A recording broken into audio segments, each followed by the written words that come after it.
እንዲህም ሆነ ሰዎች በምድር ላይ መብዛት በጀመሩ ጊዜ ሴቶች ልጆች ተወለዱላቸው።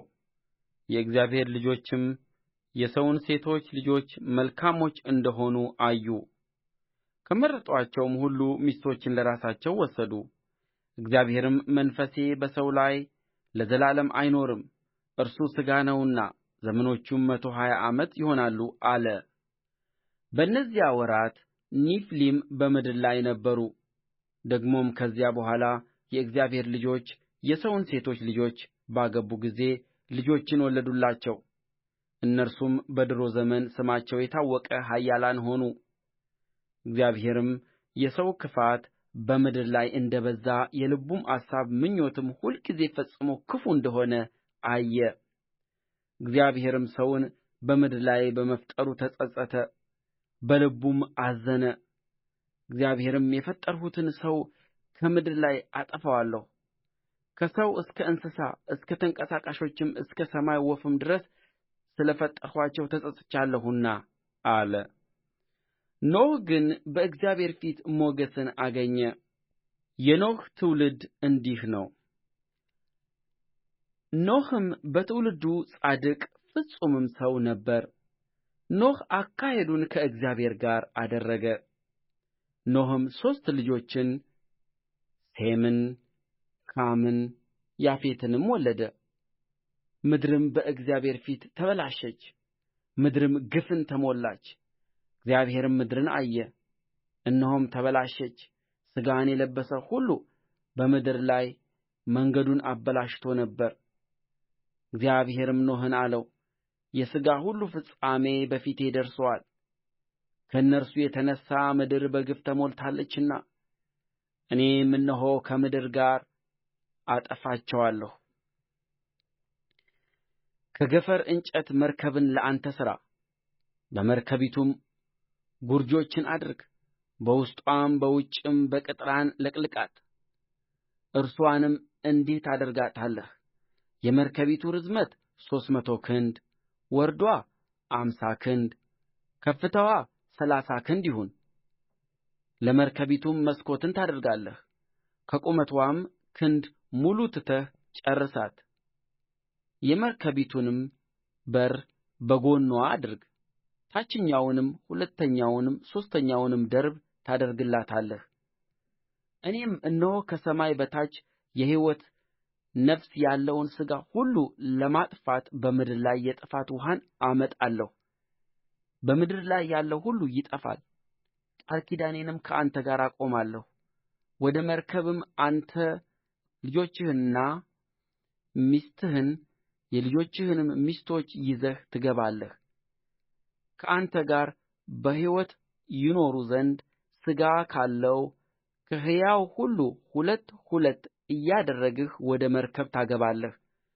ተባትና እንስት ይሁኑ፣ ከወፍ እንደ ወገኑ፣ ከእንስሳም እንደ ወገኑ፣ ከምድር ተንቀሳቃሾችም ሁሉ እንደ ወገኑ በሕይወት ይኖሩ ዘንድ ሁለት ሁለት እየሆኑ ወደ አንተ ይግቡ። ከሚበላውም መብል ሁሉ ለአንተ ውሰድ፣ ወደ አንተም ትሰበስባለህ። እርሱም ለአንተም ለእነርሱም መብል ይሆናል። ኖኅም እንዲሁ አደረገ፣ እግዚአብሔር እንዳዘዘው ሁሉ እንዲሁ አደረገ።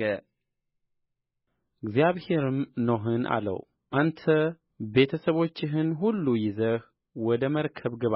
በዚህ ትውልድ በፊቴ ጻድቅ ሆነህ አይቼሃለሁና ከንጹሐን እንስሳ ሁሉ ሰባት ሰባት ተባትና እንስት፣ ንጹሕ ካልሆነ እንስሳም ሁለት ሁለት ተባትና እንስት፣ ከሰማይ ወፍ ደግሞ ሰባት ሰባት ተባትና እንስት እያደረግህ በምድር ላይ ለዘር ይቀር ዘንድ ለአንተ ትወስዳለህ።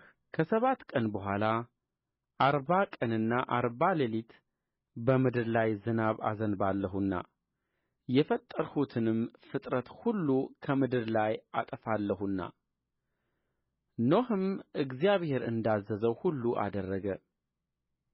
ኖኅም የጥፋት ውኃ በምድር ላይ በሆነ ጊዜ የ600 ዓመት ዕድሜ ነበረ። ኖኅም ስለ ጥፋት ውኃ ልጆቹንና ሚስቱን የልጆቹንም ሚስቶች ይዞ ወደ መርከብ ገባ። ከንጹሕ እንስሳ ንጹሕም ካልሆነው እንስሳ ከወፎችና በምድር ላይ ከሚንቀሳቀሰውም ሁሉ እግዚአብሔር ኖኅን እንዳዘዘው ሁለት ሁለት ተባትና እንስት እየሆኑ ወደ ኖኅ ወደ መርከብ ውስጥ ገቡ። ከሰባት ቀንም በኋላ የጥፋት ውኃ በምድር ላይ ሆነ። በኖኅ ዕድሜ በስድስተኛው መቶ ዓመት በሁለተኛው ወር ከወሩም በአሥራ ሰባተኛው ዕለት በዚያው ቀን የታላቁ ቀላይ ምንጮች ሁሉ ተነደሉ፣ የሰማይም መስኮቶች ተከፈቱ። ዝናቡም 40 ቀንና 40 ሌሊት በምድር ላይ ሆነ። በዚያውም ቀን ኖኅ ወደ መርከብ ገባ። የኖኅ ልጆችም ሴም፣ ካም፣ ያፌትና የኖኅ ሚስት ሦስቱም የልጆቹ ሚስቶች ከእርሱ ጋር ገቡ። እነርሱም አራዊትም ሁሉ በየወገናቸው እንስሳትም ሁሉ በየወገናቸው በምድር ላይ የሚንቀሳቀሱ ተንቀሳቃሾችም ሁሉ በየወገናቸው ወፎችም ሁሉ በየወገናቸው የሚበርሩ ወፎችም ሁሉ ሥጋ ያላቸው ሕያዋን ሁሉ ሁለት ሁለት እየሆኑ ወደ ኖኅ ወደ መርከብ ውስጥ ገቡ። ሥጋ ከለበሰው ሁሉ የገቡትም ተባትና እንስት እግዚአብሔር እንዳዘዘው ገቡ። እግዚአብሔርም በስተ ኋላው ዘጋበት። የጥፋትም ውኃ በምድር ላይ 40 ቀን ነበረ። ውኃውም በዛ፣ መርከቢቱንም አነሣ፣ ከምድርም ወደ ላይ ከፍ ከፍ አለች። ውኃውም አሸነፈ፣ በምድር ላይም እጅግ በዛ፣ መርከቢቱም በውኃ ላይ ሄደች። ውኃውም በምድር ላይ እጅግ በጣም አሸነፈ። ከሰማይም በታች ያሉ ታላላቆች ተራሮች ሁሉ ተሸፈኑ። ውኃውም ወደ ላይ 15 ክንድ ከፍ ከፍ አለ፣ ተራሮችም ተሸፈኑ። በምድር ላይ ሥጋ ያለው የሚንቀሳቀሰው ሁሉ ወፍም፣ እንስሳውም፣ አራዊቱም፣ በምድር ላይ የሚርመሰመሰው ተንቀሳቃሹም ሁሉ ሰውም ሁሉ ጠፋ። በየብስ የነበረው በአፍንጫው የሕይወት ነፍስ እስትንፋስ ያለው ሁሉ ሞተ። በምድር ላይ የነበረውም ሁሉ ከሰው ጀምሮ እስከ እንስሳ ድረስ እስከሚርመሰመሰውም ሁሉ ድረስ እስከ ሰማይ ወፍ ድረስ ተደመሰሰ፣ ከምድርም ተደመሰሱ። ኖኅም አብረውት በመርከብ ከነበሩት ጋር ብቻውን ቀረ። ውኃውም 150 ቀን በምድር ላይ አሸነፈ። እግዚአብሔርም ኖኅን በመርከብም ከእርሱ ጋር የነበረውን አራዊቱን ሁሉ እንስሳውንም ሁሉ አሰበ። እግዚአብሔርም በምድር ላይ ነፋስን አሳለፈ፣ ውኃውም ጎደለ፣ የቀላዩም ምንጮች የሰማይም መስኮቶች ተደፈኑ፣ ዝናብም ከሰማይ ተከለከለ። ውኃውም ከምድር ላይ እያደር ቀለለ። ከ150 ቀንም በኋላ ውኃው ጎደለ። መርከቢቱም በሰባተኛው ወር ከወሩም በአሥራ ሰባተኛው ቀን በአራራት ተራሮች ላይ ተቀመጠች። ውኃውም እስከ አሥረኛው ወር ድረስ ይጎድል ነበር። በአሥረኛውም ወር ከወሩም በመጀመሪያው ቀን የተራሮቹ ራሶች ተገለጡ። ከ40 ቀንም በኋላ ኖኅ የሠራውን የመርከቢቱን መስኮት ከፈተ፣ ቁራንም ሰደደው፣ እርሱም ወጣ። ውኃውም ከምድር ላይ እስኪደርቅ ድረስ ወዲያና ወዲህ ይበር ነበር። ርግብንም ውኃው ከምድር ፊት ቀልሎ እንደሆነ እንድታይ ከእርሱ ዘንድ ሰደዳት። ነገር ግን ርግብ እግርዋን የምታሳርፍበት ስፍራ አላገኘችም። ወደ እርሱም ወደ መርከብ ተመለሰች። ውኃ በምድር ላይ ሁሉ ስለ ነበረ እጁን ዘረጋና ተቀበላት፣ ወደ እርሱም ወደ መርከብ ውስጥ አገባት።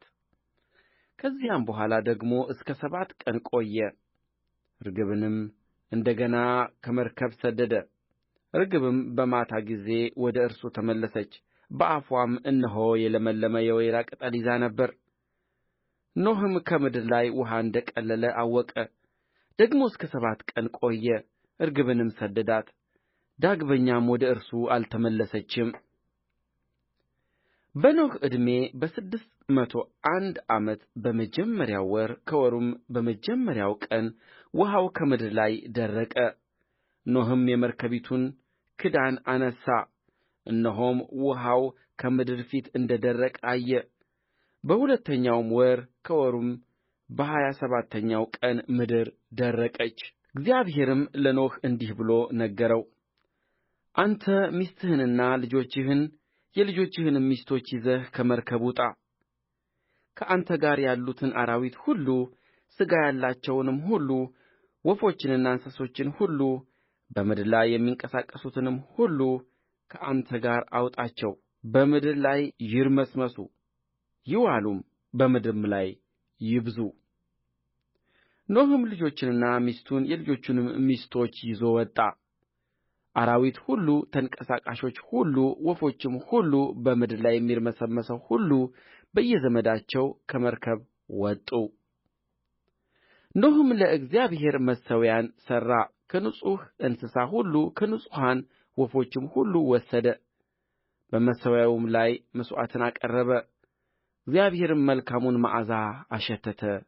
እግዚአብሔርም በልቡ አለ፣ ምድርን ዳግመኛ ስለ ሰው አልረግምም፣ የሰው ልብ አሳብ ከታናሽነቱ ጀምሮ ክፉ ነውና። ደግሞም ከዚህ ቀድሞ እንዳደረግሁት ሕያዋንን ሁሉ እንደ ገና አልመታም። በምድር ዘመን ሁሉ መዝራትና ማጨድ፣ ብርድና ሙቀት፣ በጋና ክረምት፣ ቀንና ሌሊት አያቋርጡም። እግዚአብሔርም ኖኅንና ልጆቹን ባረካቸው፣ እንዲህም አላቸው፣ ብዙ ተባዙ፣ ምድርንም ሙሉአት። አስፈሪነታችሁና አስደንጋጭነታችሁ በምድር አራዊት፣ በሰማይም ወፎች፣ በምድር ላይ በሚንቀሳቀሱትም በባሕር ዓሦች ሁሉ ላይ ይሁን። እነርሱም በእጃችሁ ተሰጥተዋል። ሕይወት ያለው ተንቀሳቃሽ ሁሉ መብል ይሁናችሁ። ሁሉን እንደ ለመለመ ቡቃያ ሰጠኋችሁ። ነገር ግን ነፍሱ ደሙ ያለችበትን ሥጋ አትብሉ። ነፍሳችሁ ያለችበትን ደማችሁን በእርግጥ እሻዋለሁ። ከአራዊት ሁሉ እጅ እሻዋለሁ፣ ከሰውም እጅ፣ ከሰው ወንድም እጅ የሰውን ነፍስ እሻለሁ። የሰውን ደም የሚያፈስስ ሁሉ ደሙ ይፈስሳል። ሰውን በእግዚአብሔር መልክ ፈጥሮታልና። እናንተም ብዙ ተባዙ፣ በምድር ላይ ተዋለዱ፣ እርቡባትም። እግዚአብሔርም ለኖኅና ለልጆቹ እንዲህ ብሎ ተናገረ። እኔም እነሆ ቃል ኪዳኔን ከእናንተና በኋላ ከሚመጣው ከዘራችሁ ጋር አቆማለሁ፣ ከእናንተ ጋር ላሉትም ሕያው ነፍስ ላላቸው ሁሉ፣ ከእናንተ ጋር ከመርከብ ለወጡት ለወፎች፣ ለእንስሳትም፣ ለምድር አራዊትም ሁሉ፣ ለማንኛውም ለምድር አራዊት ሁሉ ይሆናል። ቃል ኪዳኔንም ለእናንተ አቆማለሁ። ሥጋ ያለውም ሁሉ ዳግመኛ በጥፋት ውኃ አይጠፋም፣ ምድርንም ለማጥፋት ዳግመኛ የጥፋት ውኃ አይሆንም። እግዚአብሔርም አለ፣ በእኔና በእናንተ መካከል ከእናንተም ጋር ባለው በሕያው ነፍስ ሁሉ መካከል ለዘላለም የማደርገው የቃል ኪዳን ምልክት ይህ ነው። ቀስቴን በደመና አደርጋለሁ። የቃል ኪዳኑም ምልክት በእኔና በምድር መካከል ይሆናል። በምድር ላይ ደመናን በጋረድሁ ጊዜ ቀስቲቱ በደመናው ትታያለች። በእኔና በእናንተ መካከል ሕያው ነፍስ ባለውም ሥጋ ሁሉ መካከል ያለውን ቃል ኪዳኔን አስባለሁ። ሥጋ ያለውንም ሁሉ ያጠፋ ዘንድ ዳግመኛ የጥፋት ውኃ አይሆንም። ቀስቲቱም በደመና ትሆናለች። በእኔና በምድር ላይ በሚኖር ሥጋ ባለው በሕያው ነፍስ ሁሉ መካከል ያለውን የዘላለም ቃል ኪዳን ለማሰብ አያታለሁ። እግዚአብሔርም ኖኅን በእኔና በምድር ላይ በሚኖር ሥጋ ባለው ሁሉ መካከል ያቆምሁት የቃል ኪዳን ምልክት ይህ ነው አለው። ከመርከብ የወጡት የኖኅ ልጆችም እነዚህ ናቸው፣ ሴም፣ ካም፣ ያፌት። ካምም የከነዓን አባት ነው። የኖኅ ልጆች እነዚህ ሦስቱ ናቸው። ከእነርሱም ምድር ሁሉ ተሞላች። ኖኅም ገበሬ መሆን ጀመረ፣ ወይንም ተከለ፣ ከወይን ጠጁም ጠጣና ሰከረ፣ በድንኳኑም ውስጥ ራቁቱን ሆነ። የከነዓን አባት ካምም የአባቱን ዕራቁትነት አየ ወደ ውጭም ወጥቶ ለሁለቱ ወንድሞቹ ነገራቸው ሴምና ያፌትም ሸማ ወስደው በጫንቃቸው ላይ አደረጉ የኋሊትም ሄደው የአባታቸውን ዕራቁትነት አለበሱ ፊታቸውም ወደ ኋላ ነበረ የአባታቸውን ዕራቁትነት አላዩም ኖኅም ከወይን ጠጅ ስካሩ ነቃ ታናሹ ልጁ ያደረገበትን አወቀ እንዲህም አለ ከነዓን ርጉም ይሁን ለወንድሞቹም የባሪያዎቹ ባሪያ ይሁን እንዲህም አለ የሴም አምላክ እግዚአብሔር ይባረክ ከነዓንም ለእነርሱ ባሪያ ይሁን እግዚአብሔርም ያፌትን ያስፋ በሴምም ድንኳን ይደር ከነዓንም ከእነርሱ ባሪያ ይሁን ኖኅም ከጥፋት ውኃ በኋላ 350 ዓመት ኖረ ኖኅም የኖረበት ዘመን ሁሉ 950 ዓመት ሆነ ሞተም